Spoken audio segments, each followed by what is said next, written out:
Tema de hoje: enchei-vos do Espírito.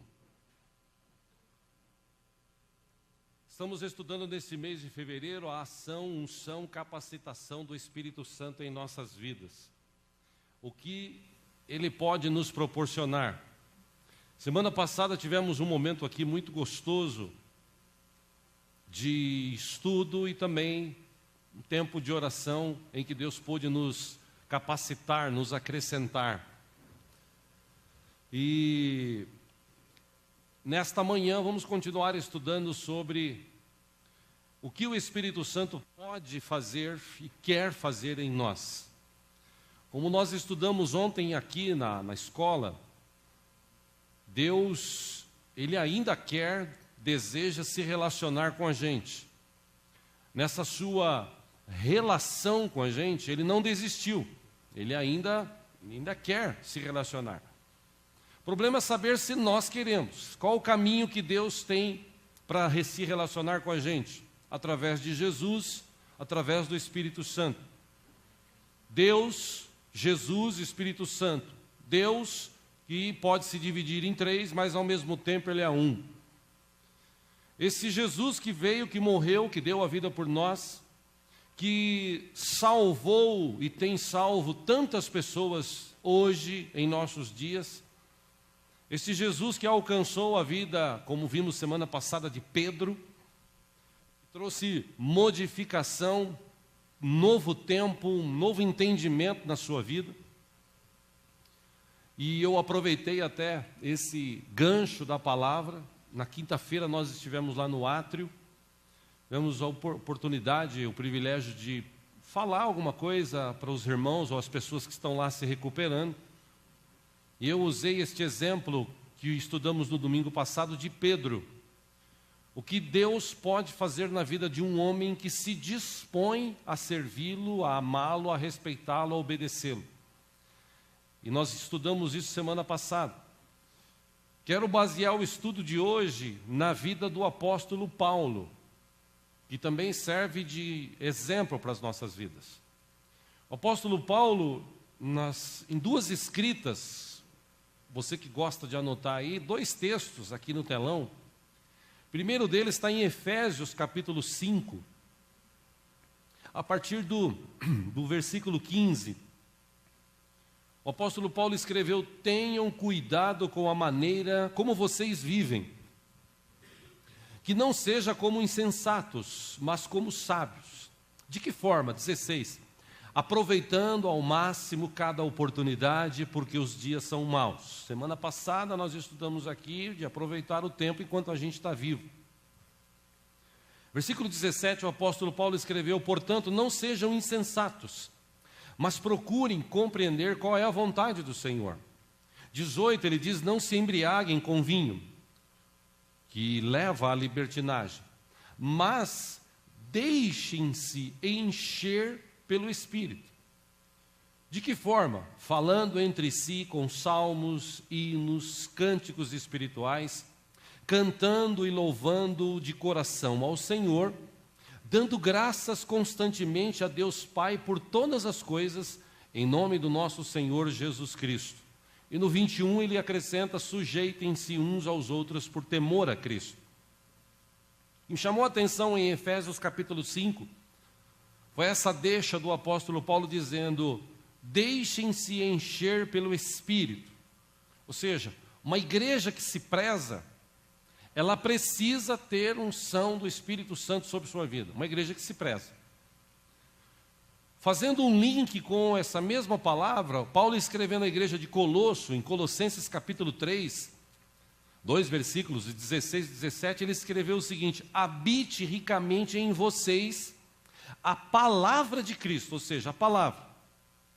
Aí ele diz: de que forma? Ensinem-se e aconselhem-se uns aos outros com toda a sabedoria, cantem salmos, hinos e cânticos espirituais com gratidão a Deus em seu coração. Tudo o que fizerem, seja em palavra, em ação, façam-no em nome do Senhor Jesus, dando por meio dele graças a Deus Pai. Ou seja, o apóstolo Paulo, ele escreveu para a igreja em Éfeso, para a igreja em Colosso, dizendo praticamente a mesma coisa, só usando duas questões ou dois termos diferentes. Para a igreja de Éfeso ele disse: vocês precisam ser cheios do Espírito. E de que forma vocês têm isso? Vocês cantam hinos, salmos, cânticos espirituais, louvem ao Senhor, tenham comunhão, se respeitem. Aí ele escreve para a igreja de Colossos dizendo o seguinte: gente, vocês precisam da palavra de Cristo. Além do Espírito, vocês precisam da palavra de Cristo, essa palavra que vocês têm ouvido. Então, o conselho que eu dou para vocês é: aconselhem-se, ensinem, estude a palavra. E também da mesma forma, cantem salmos, hinos, cânticos espirituais com gratidão a Deus no seu coração. Ou seja, ele fez uma junção. Igreja que se preza, igreja cristã, igreja que serve a Deus, que se preza, ela precisa ter a palavra de Deus, precisa estudar a palavra, conhecer a palavra. Da mesma forma, ela precisa ter o Espírito Santo. A unção do Espírito Santo traz a revelação da palavra. Para isso acontecer, a gente precisa buscar, desejar. Hoje, nós estamos vivendo num Brasil uma festa chamada Festa da Carne, o tal do Carnaval, em que as pessoas se distanciam de Deus, vivem aí do jeito que vocês sabem, os canais de televisão mostram isso. Infelizmente, nessa época, aumenta o número de estupros, de imoralidade sexual, de pessoas que andam seminuas e, por que não, algumas delas nuas. Pessoas que se esquecem totalmente de Deus, dos seus princípios, colocam máscaras porque talvez com a sua cara não teriam coragem, então elas colocam máscaras para mostrar para os outros, mascarados, aí tiram suas roupas ou mostram o seu corpo. Pessoas que estão totalmente distantes de Deus, ou seja, vivem a carne, vivem o que a carne quer. Então, glória a Deus pela tua vida que está aqui hoje, porque se você está aqui hoje, eu entendo que você está aqui porque você veio buscar a Deus. Ele vai revelar a palavra e o Espírito Santo que está em mim, você vai nos encher hoje aqui muito mais do que a gente tem vivido. Então, hoje eu posso dizer que a gente aqui não está na carne, aqui nós estamos no Espírito. Amém? Também o apóstolo Paulo, escrevendo aos Gálatas, ele deixou claro a diferença daqueles que vivem na carne e daqueles que vivem no Espírito. Vamos ler lá, você que trouxe a Bíblia, Gálatas capítulo 5, por favor. Se houver alguém ao teu lado aí sem Bíblia, você puder repartir a leitura, também faça isso. Gálatas capítulo 5.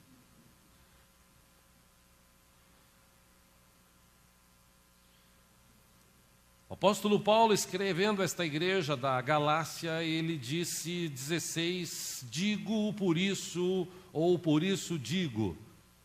Gálatas 5,16. Vivam pelo Espírito e de modo nenhum satisfarão os desejos da carne. Por quê? A carne, 17, deseja o que é contrário ao Espírito. E o Espírito, o que é contrário à carne. Eles estão em conflito um com o outro. Isso, o nosso espírito e a nossa carne. De modo que vocês não fazem o que desejam. 18. Mas, se vocês são guiados pelo Espírito, não estão debaixo da lei. A lei, se você ler lá em Levítico, capítulo do 10 em diante, até o 19, até o 20, que a gente leu agora um versículo de Levítico 19 há pouco. Se você ler Levítico quase que inteiro, você vai ver várias práticas que as pessoas tinham e Deus falando, não faça isso, não faça aquilo, não faça aquilo outro. Eram várias dicas que Deus deu para o povo. Então aqui ele está dizendo, as obras da carne, elas são manifestas, porque quem vivia debaixo da lei não podia fazer nada, e se fizesse, tinha que pagar por aquilo. Por isso que na versão da Bíblia, no Velho Testamento, você vê escrito olho por olho, dente por dente. Era um negócio assim, que o cara pecava, ele era levado para fora, era apedrejado dependendo do pecado. Dependendo da enfermidade, ele era levado para fora. Enfim, é só você ler lá, por exemplo, no livro de Levítico, você vai encontrar tudo isso. Paulo, ele disse, se você é guiado pelo Espírito, você não está debaixo da lei. Agora você está debaixo da graça. E ele ainda deixa claro no 19, ora, as obras da carne são manifestas. Imoralidade sexual, impureza, libertinagem. Essas três coisas as pessoas estão vivendo nessa festa do carnaval aí: imoralidade sexual, impureza e libertinagem. Versículo 20: idolatria, feitiçaria, ódio, discórdias, ciúmes, ira, egoísmo, dissensões, facções, 21, e inveja. Também ele fala de embriaguez, orgias e coisas semelhantes a estas. Ele diz assim: eu os advirto, como antes já os adverti. Estou dando um conselho para você, faz se você quiser. Aqueles que praticam essas coisas, que estão escritas aí, que são obras da carne, não herdarão o reino de Deus. Aí ele fala o contrário disso. O fruto do Espírito, ou seja, o Espírito Santo, quando ele está em nós, quando ele nos enche, ele gera o quê? Qual é esse fruto?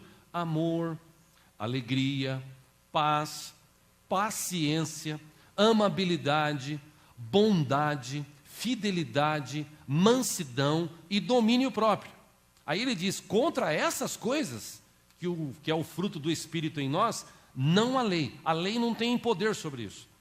24. Os que pertencem a Cristo Jesus crucificaram a carne com as suas paixões e os seus desejos.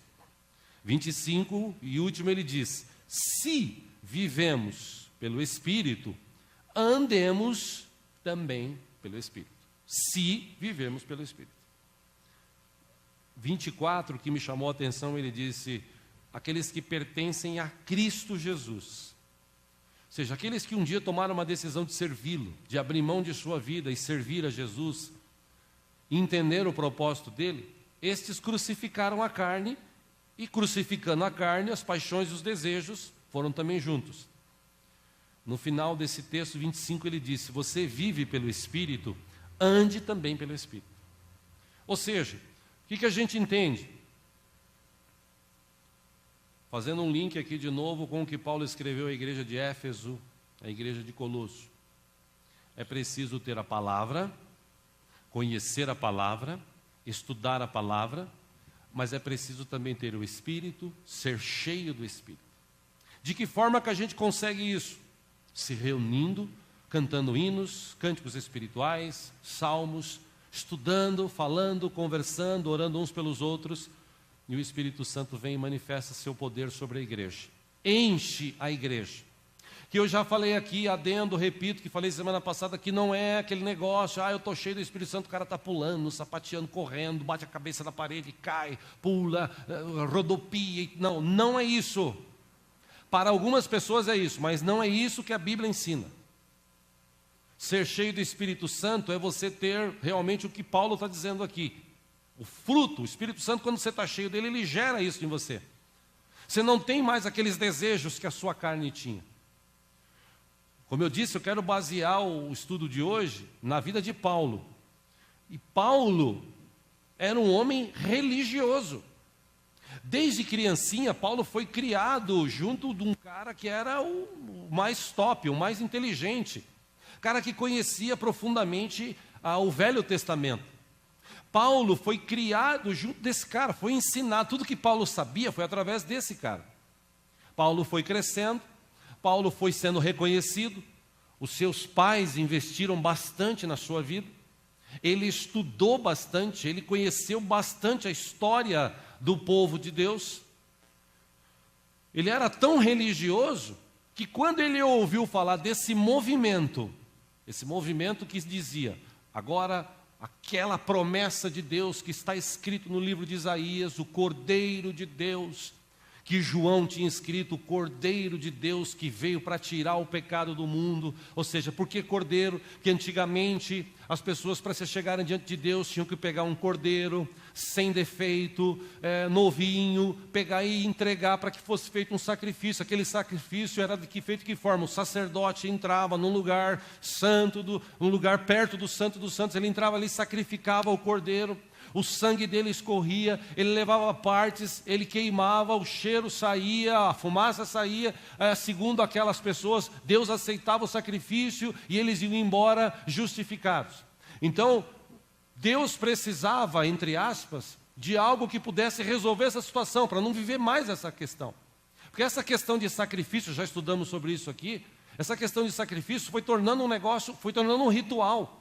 Um ritual em que tinha até gente, mercadores que faziam mercadorias, ou levavam as suas mercadorias na porta do templo, no pátio do templo, para vender para o cara entrar e fazer sacrifício. Então Deus, de uma forma maravilhosa, enviou o seu Filho, que veio como homem, que morreu, ressuscitou, está vivo, está diante de Deus e está com a gente aqui nessa manhã. Por isso que a gente não fala de religião, a gente fala de Jesus, porque Jesus, ele morreu, mas ressuscitou, ele está vivo.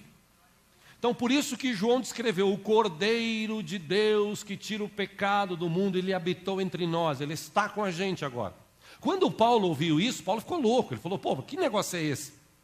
Eles estavam esperando, como muitos deles até hoje lá em Israel esperam, o Messias. Que Messias? Aquele Messias que vai descer na mesma carruagem, talvez que levou Elias, vai descer esse Messias, vai fazer, vai acontecer.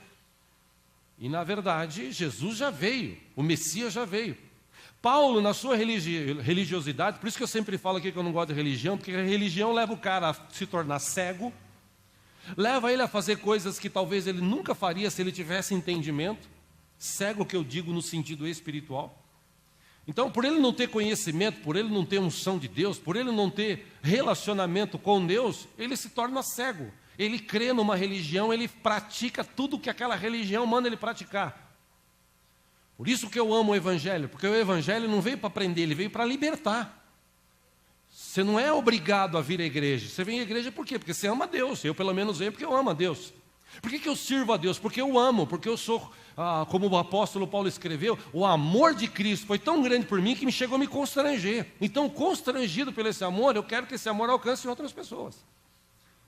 Quando o Paulo ouviu isso, Paulo, ele era religioso, cego, ele foi criado nisso, então ele não aceitava isso. E ele se dispôs a ir perseguir as pessoas. Ele perseguiu cristãos, irmãos. Ele relata a Bíblia, e numa das questões mais fortes na vida de Paulo, as pessoas tinham medo de Paulo, quando, na verdade, Saulo era o nome dele, quando ele chegava, as pessoas fugiam, os cristãos fugiam.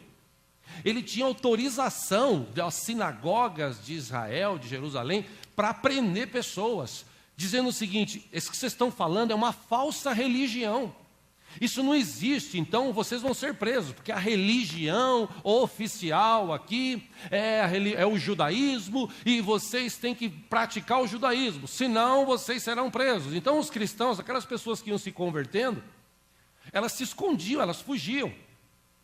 Um desses que era muito corajoso, diz a Bíblia, cheio do Espírito Santo, Estevão, ele vai uma vez, em um determinado momento, pregar, ele fala de Jesus, as pessoas que estavam ouvindo, a maioria se converte, outras ficam indignadas com o que Estevão fala. Paulo, no meio, uma delas, dá um jeito, ele tinha uns caras com ele, eles vão lá e prendem, baseado nestas cartas de autorização que ele tinha, eles prendem Estevão, julgam Estevão, levam para um determinado lugar. Paulo fica no alto, perto de um monte, observando. Aí os caras falam: você está sendo preso e julgado e agora vai ser morto porque você está trazendo uma nova religião e não é para trazer essa nova religião. Coisa que acontece hoje na Nigéria, coisa que acontece hoje no Irã, no Iraque, naquela região ali, acontece muito isso hoje. O que eles fizeram? Apedrejaram Estevão até a morte. E diz o texto que Paulo estava em cima observando. Ou seja, ele que foi o cara que decidiu tudo aquilo. Só que quando Deus tem um propósito para a vida do homem, esse propósito se cumpre. E Deus teve tanta misericórdia de Paulo, e eu agradeço a Deus que Ele teve misericórdia de mim, e eu creio de você que está aqui nessa manhã, porque nós tivemos um encontro com Jesus e Ele mudou a nossa vida, Ele tirou a cegueira espiritual, Ele abriu os nossos olhos. Então a gente hoje não tem mais uma religião.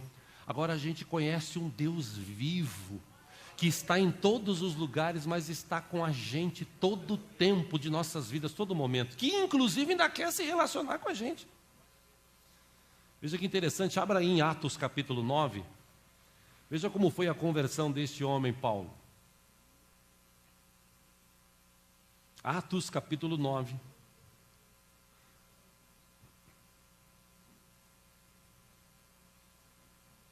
A partir do versículo 1, Enquanto isso, Saulo, ele ainda tinha esse nome de Saulo, veja que interessante essa expressão que a Bíblia relata, Saulo ainda respirava ameaças de morte contra os discípulos do Senhor.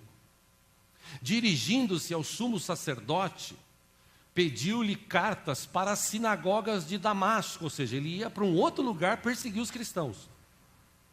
De maneira que, caso encontrasse ali homens ou mulheres que pertencessem ao caminho, a Jesus, caminho aí com C maiúsculo, ele está falando de Jesus, que Jesus disse, eu sou o caminho, a verdade e a vida.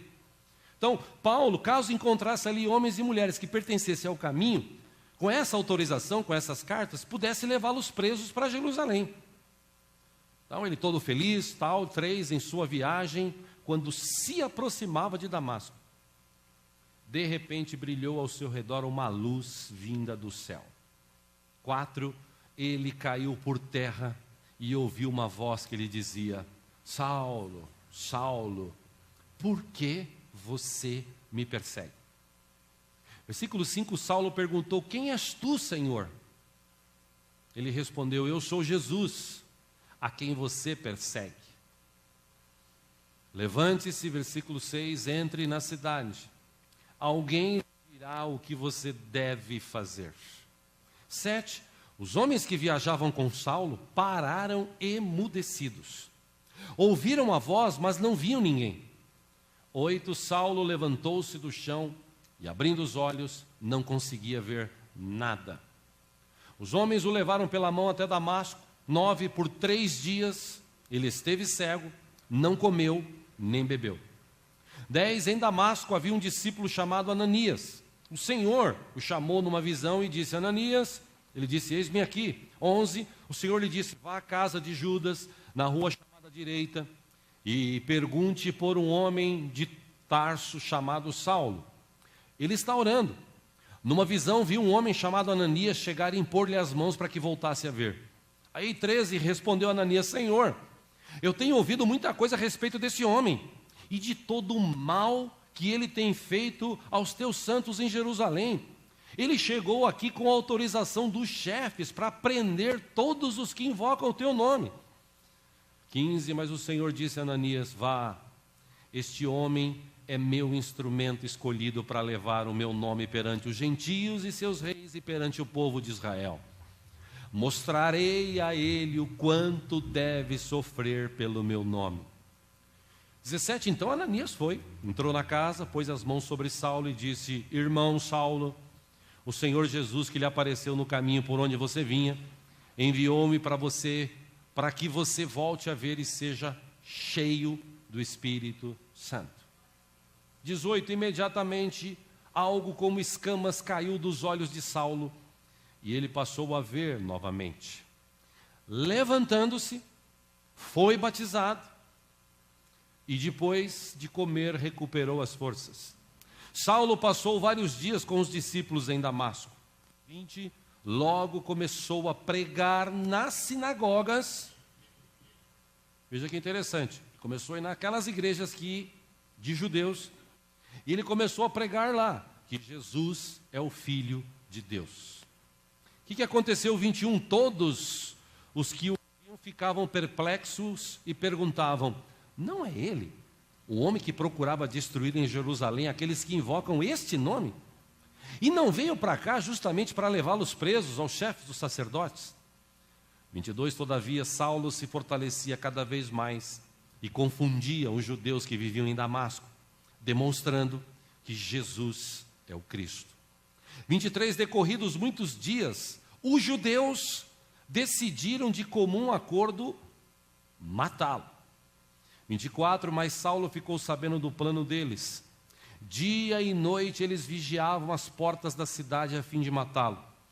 25, mas os seus discípulos o levaram de noite e o fizeram descer num cesto através de uma abertura da muralha. 26, quando chegou a Jerusalém, tentou reunir-se aos discípulos, mas todos estavam com medo dele, não acreditando que fosse realmente um discípulo.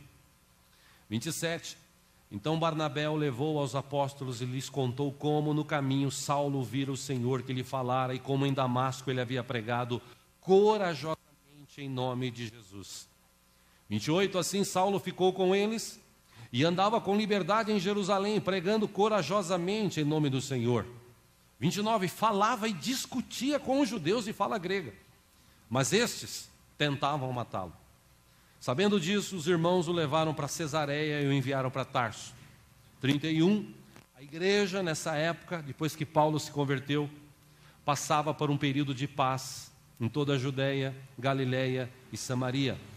Ela se edificava e, encorajada pelo Espírito Santo, crescia em número, vivendo no temor do Senhor.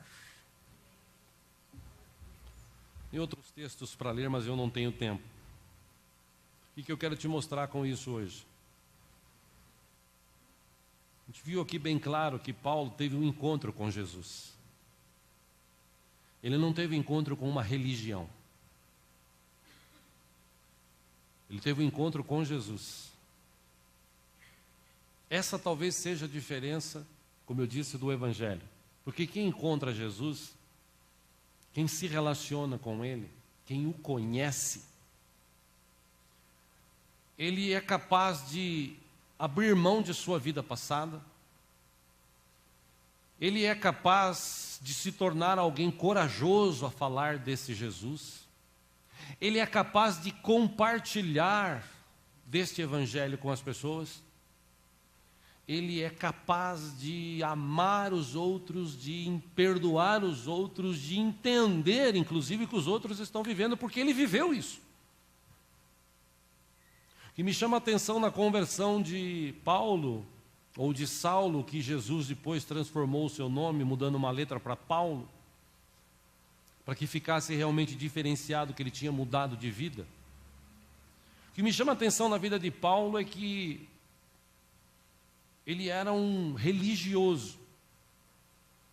Ele tinha todas aquelas práticas, ou ele vivia todas aquelas práticas que a religião, o judaísmo, o levava a fazer. Guardava o sábado, estudava a Bíblia, ele vivia sua cidadania de judeu, ele não se misturava muito com os outros. Mas quando ele teve um encontro com Jesus, um encontro que mudou a sua vida, um encontro que inclusive o deixou cego, não cego espiritualmente, cego mesmo, ele perdeu a visão. Aquela luz foi tão forte que ele ficou cego. E diz o texto que ele foi levado para um lugar, ele ficou 3 dias, sem enxergar, sem comer, sem beber, acho que refletindo em tudo aquilo que estava acontecendo. Um cara que tinha carta, autorização para inclusive prender e, se for o caso, matar. Perseguindo pessoas que tinham tido um encontro com esse Jesus. Aí agora ele encontra esse Jesus. Esse Jesus bate de frente com ele. Quando Ananias foi chamado por Jesus para ir lá orar, diz o texto que ele ficou temeroso. Ele falou, eu conheço a fama desse cara. Esse cara prende. Inclusive ele veio de Jerusalém aqui para prender gente.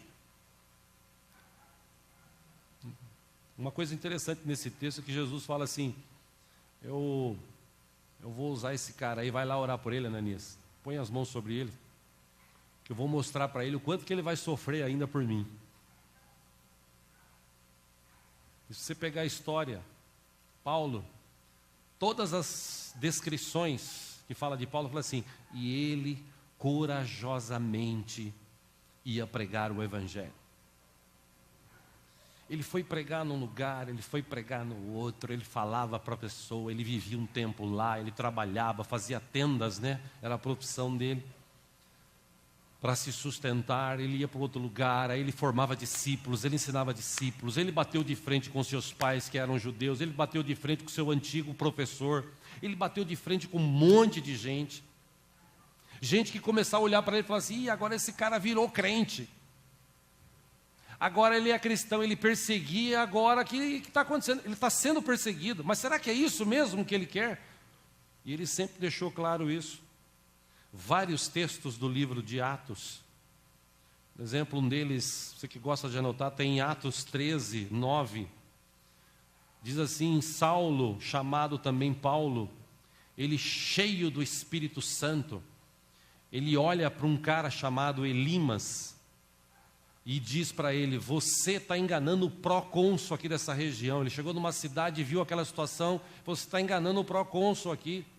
Você é um filho do diabo, você é inimigo de tudo que é justo, você está cheio de toda espécie de engano, de maldade. Quando é que você vai parar de perverter os retos caminhos do Senhor? E ele era um cara que ia na sinagoga e dizia que tinha Jesus.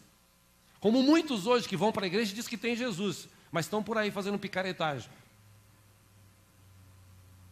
Paulo olha para ele e fala assim: saiba que agora a mão do Senhor está contra você, e você ficará cego e incapaz de ver a luz do sol durante algum tempo.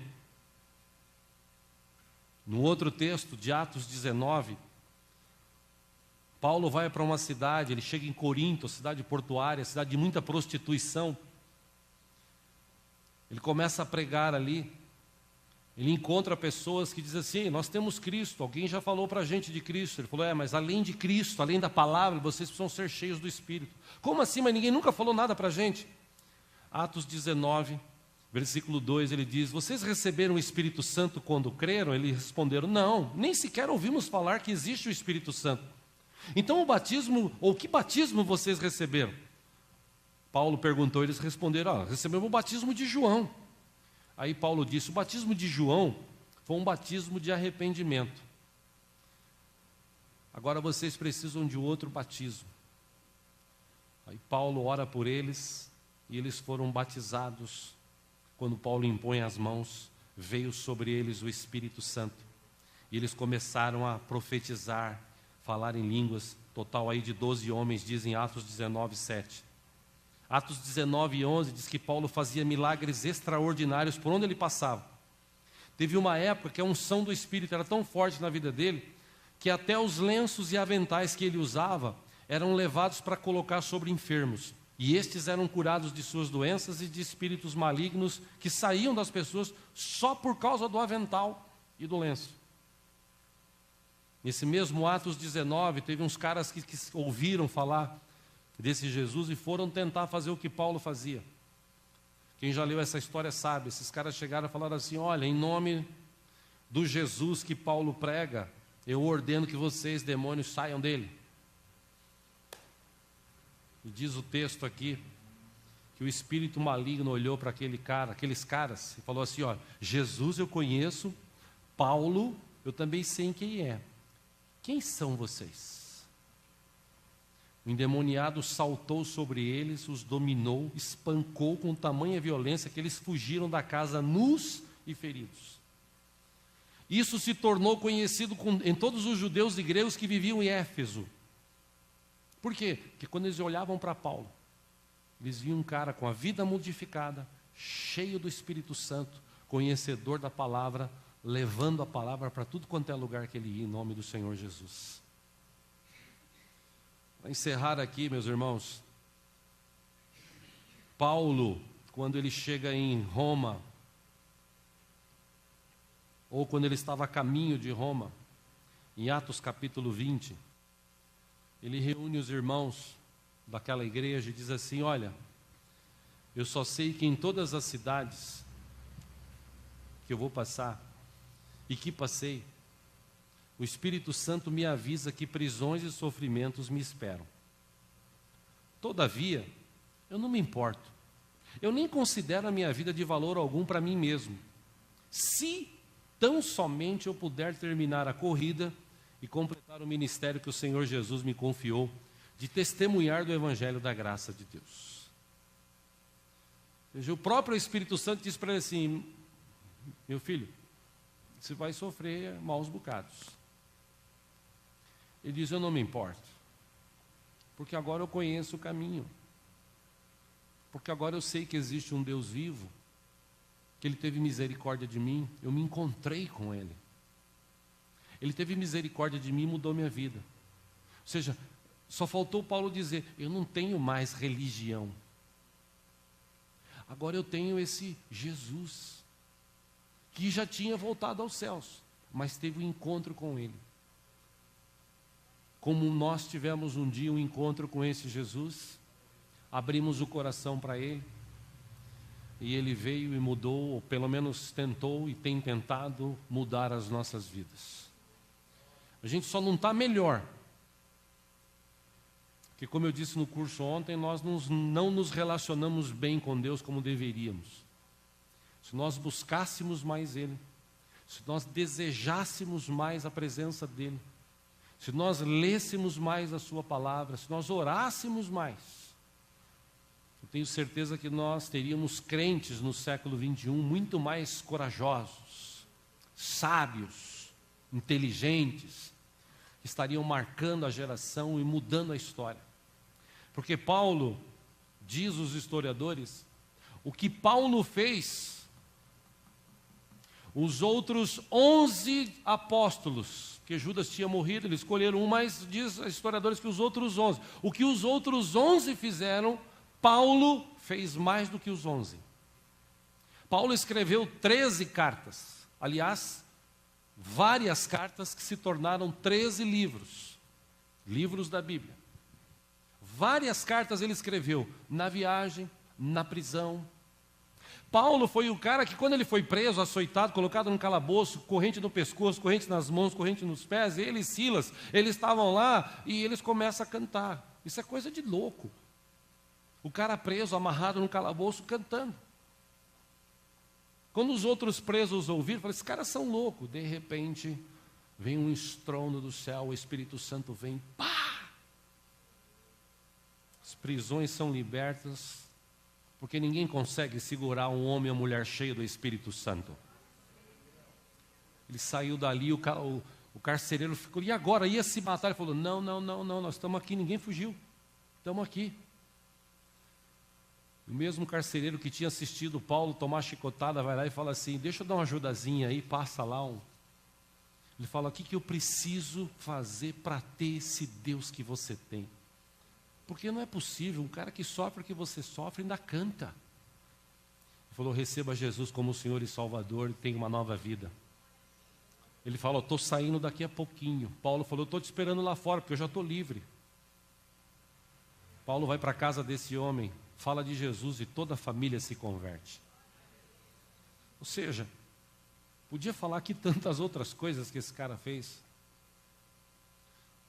Mas tudo isso aconteceu porque tinha alguém que entendeu o propósito de Deus e viveu isso intensamente.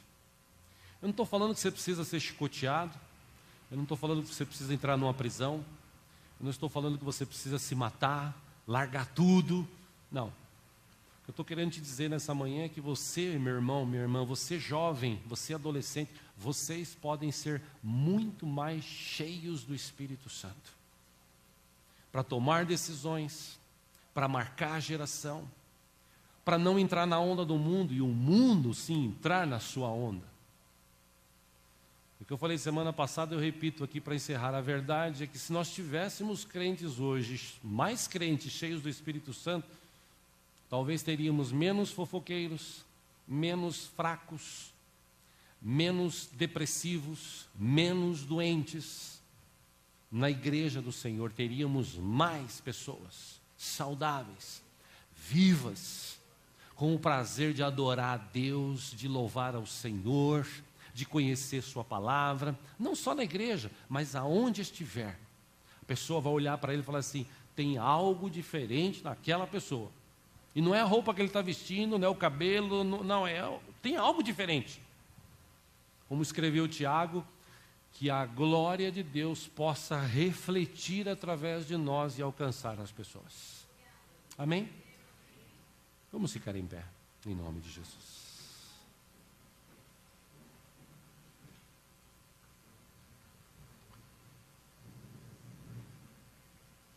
Pergunta que eu te faço hoje, o que é preciso acontecer para mudar a tua vida?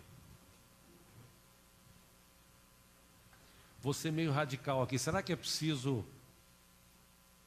igual Paulo, você ficar uns 3 dias cego? Topa? Quem quer? Levanta a mão. Ninguém, né? Todo mundo quer ver, né? Paulo precisou ficar cego para enxergar.